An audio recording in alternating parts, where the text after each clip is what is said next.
C'est un geste qui se raréfie. La vaccination contre la grippe saisonnière dans le Val d'Oise est en chute libre depuis plusieurs années, notamment auprès des personnes dites à risque, comme les seniors ou les femmes enceintes.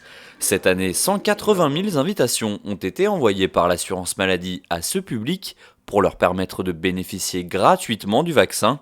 À la fin du mois de novembre, seules 68 000 personnes se sont faites vacciner, soit 37%. Alors l'assurance maladie tire la sonnette d'alarme. Le syndrome grippal est très contagieux et donc en faisant la démarche donc de se faire vacciner, on se protège soi-même mais aussi on protège donc son entourage.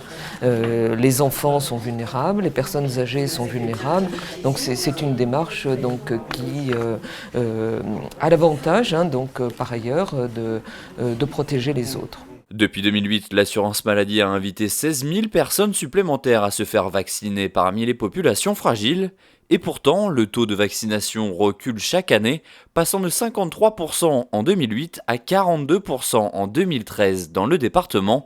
Les raisons de ce désamour, une forte défiance envers le vaccin, notamment depuis l'épisode de grippe A en 2009, des idées reçues infondées selon ce médecin. Une personne sur deux pense que le vaccin peut donner la grippe. Une sur trois pense que les antibiotiques peuvent soigner la grippe, alors que c'est une maladie virale sur laquelle les antibiotiques ne sont pas actifs. La vaccination antigrippale est réalisée depuis de nombreuses années et son efficacité et son innocuité ont été prouvées.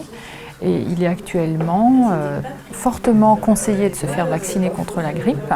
La campagne de vaccination est un véritable enjeu de santé publique. L'Institut de veille sanitaire estime à 2000 le nombre de décès évités chaque année en France chez les seniors grâce à la vaccination. Chaque hiver, environ 700 cas graves de grippe sont admis dans les hôpitaux de l'Hexagone.